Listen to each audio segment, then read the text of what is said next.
Hello friends, नमस्कार। मैं हूं आपकी अपनी ज्योतिषी डॉक्टर उमाश्री। आपका बहुत बहुत स्वागत और अभिनंदन करती हूं। मित्रों, कैसे हैं आप? उम्मीद करती हूं आप प्रसन्नता से होंगे। परमात्मा आपको सदैव खुश रखे। जिन लोगों ने भी मुझ में विश्वास जताया है, मुझसे परामर्श लिया है, भगवान उनके काम बनाए और मेरी लाज को बनाए रखे। जिन लोगों ने मुझ में ट्रस्ट किया है, उनके सभी काम परमात्मा बनाए, जिससे कि उनके विश्वास पर मैं खरी उतर सकूं। यही प्रार्थना मैं आपके लिए परमात्मा से करती हूं कि आपके हर वो काम बनाए जिसके लिए मैंने आपको प्रेरित किया है।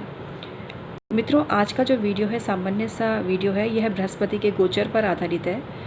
जैसा कि आपको पता ही होगा कि बृहस्पति को देवगुरु कहा जाता है। ये देवताओं के गुरु हैं और गुरु अपने आप में बहुत ही महान शब्द है, क्योंकि जीवन कैसा व्यक्ति जिएगा, जीवन में उसको कहाँ कहाँ डायरेक्शन बढ़िया मिलना चाहिए, ये उसके गुरु ही डिसाइड करते हैं। और जिसको अच्छा गुरु मिल जाए उसका कहना ही क्या है। गुरु की महत्ता बहुत से संत कवियों ने बताई है। और जो गुरु का जो राशि परिवर्तन है, यह भी काफ़ी कुछ बदलाव व्यक्तियों के जीवन में लेकर आएगा।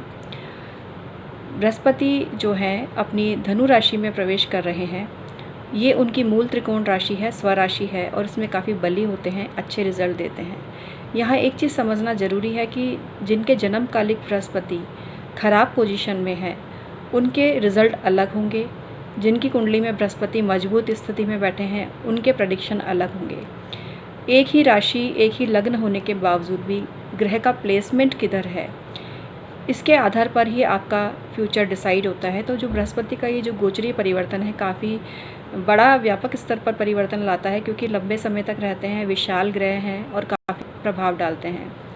बृहस्पति का जो गोचर का नियम है, उसके अनुसार बृहस्पति आपकी जो चंद्र राशि है उससे दूसरे घर में, 5वें घर में, इसके अलावा 9वें घर में और 11वें घर में अच्छे फल देते हैं। मतलब जिसकी मेष राशि है, तो जिसकी मेष राशि है उसके लिए ये नवम हो जाएंगे, मतलब भाग्य भाव में हो जाएंगे, तो अच्छे फल देंगे। कुल मिला के अपनी राशि से आप गणना कर लीजिए। आप लग्न के आधार पर भी देख सकते हैं इस स्थिति को, लेकिन गोचरीय जो परिणाम है वो चंद्र से ही फल देगा। अगर लग्न अलग है और राशि अलग है, तो चंद्र से ग्रह की स्थिति की गणना करें। मतलब आपकी चंद्र से होना चाहिए बृहस्पति दूसरा, 5वां, 9वां और 11वां, तो वो बहुत ही शुभ फल देता है। और उसके आधार पर ही कोई भी ज्योतिषी आपकी प्रेडिक्शन बताता है। इसमें कोई खास ऐसी विशिष्ट बात नहीं होती है।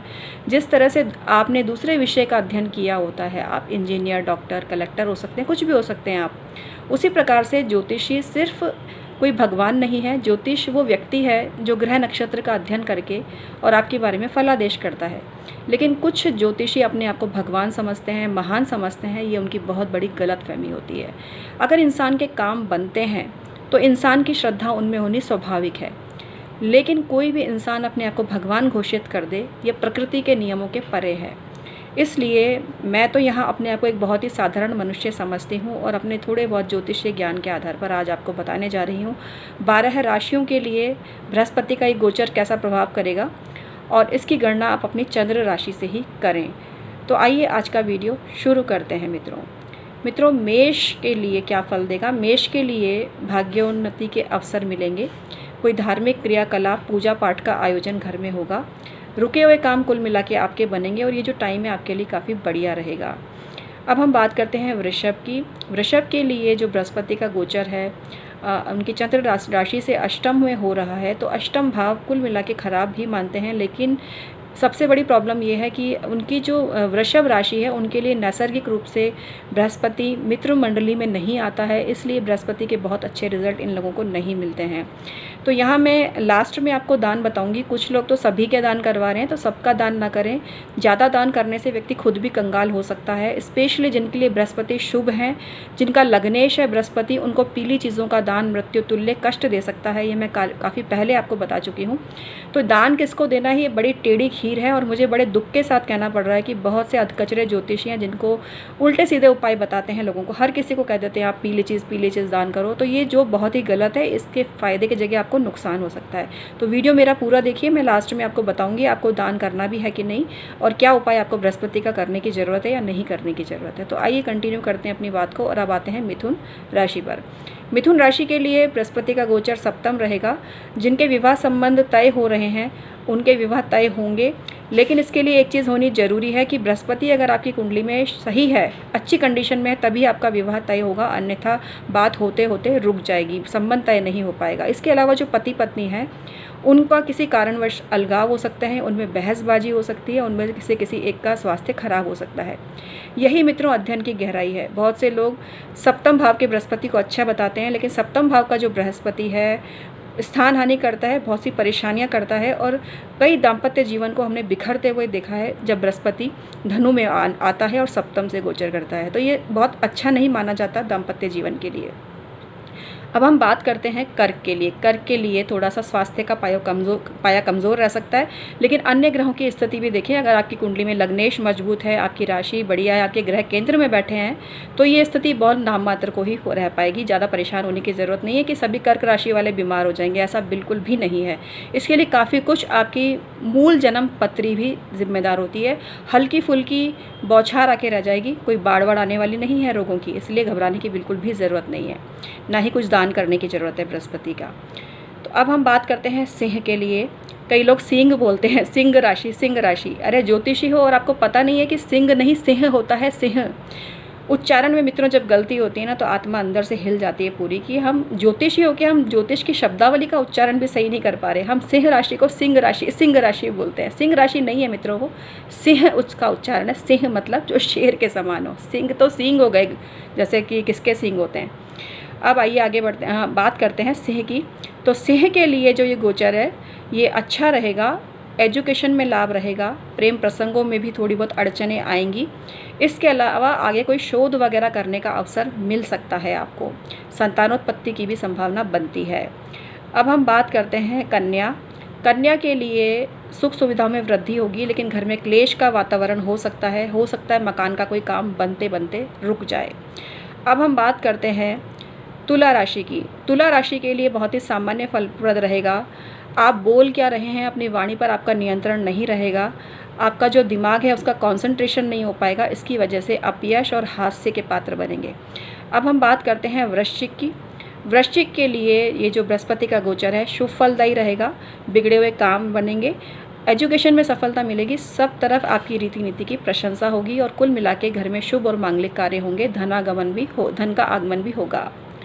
अब हम बात करते हैं धनु के लिए। तो धनु के लिए थोड़ा सा मानसिक परेशानियां बढ़ेंगी, कुछ चिंता हो सकती है, अध्ययन मनन में सफलता मिलेगी, लेकिन कुल मिला के जो स्वास्थ्य का पाया है, अब आप कहेंगे धनु के लिए तो स्वग्रही है मित्रों, फिर भी परेशान करता है। और यही हमारे अध्ययन प्रैक्टिकल, किताबी ज्ञान नहीं है यहाँ पर प्रैक्टिकल किया हुआ है, और पढ़ कर आपको नहीं बता रहे कि 2 कागज़ अपने आगे रख लिए और आपको पूरा प्रेडिक्शन बता दें।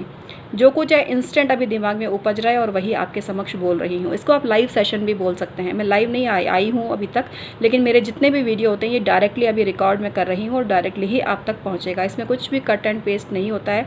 इसके अलावा मेरे पास कुछ भी सामने लिखा हुआ नहीं है, मैं अपने ज्ञान के आधार पर ही जो भी चीज़ें आपको बता रही हूँ। ये दर्प नहीं है मित्रों, ये स्वाभिमान है मेरा, और मैं जानती हूँ कि जो मैं आपको बता रही हूँ वो सही है।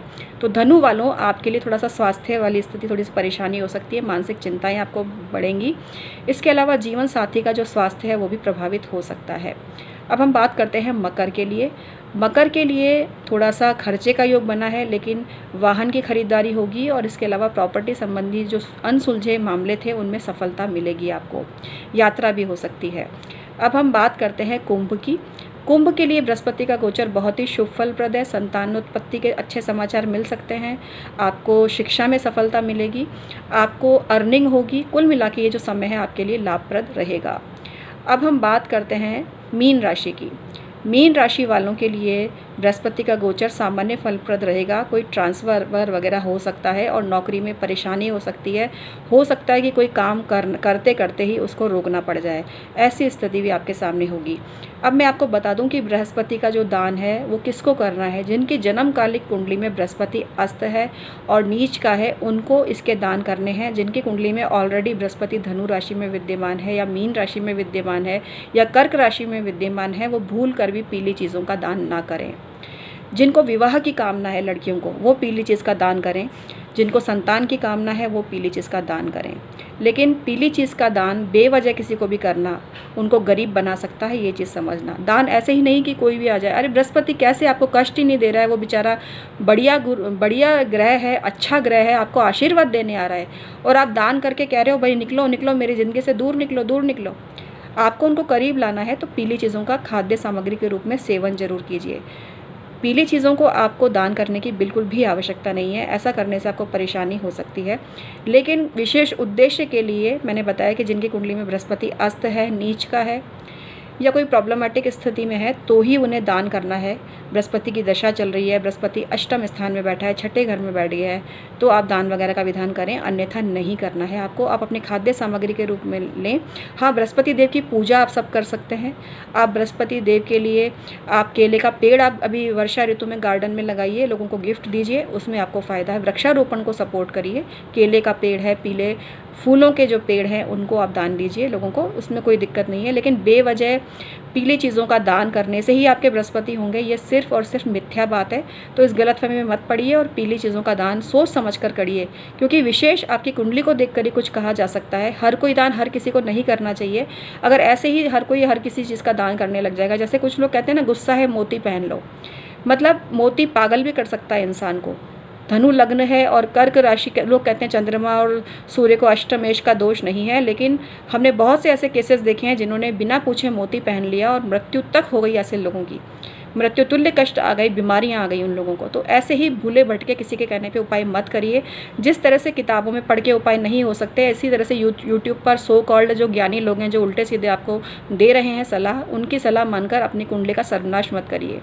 अगर आपको कोई परेशानी है तो अपनी कुंडली की जाँच मुझसे या किसी से भी करवाइए। यहाँ मैं ये नहीं करी कि मुझसे कराइए, आप किसी से भी करवाइए। लेकिन मेरा निवेदन यही है कि अपनी ज़िंदगी के साथ खिलवाड़ मत करिए। हर कोई दान ऐसे ही नहीं किया जाता। कोई भी दान करके कोई भी मनुष्य गरीब भी हो सकता है। तो आज का वीडियो मैं समाप्त करती हूँ और मैंने बृहस्पति के गोचर की सामान्य सी जानकारी दी है, जो सब पर एक जैसी नहीं हो सकती, क्योंकि आपकी जो जन्मकालिक स्थिति है वो काफ़ी कुछ इसमें मैटर करती है। बहुत बहुत धन्यवाद।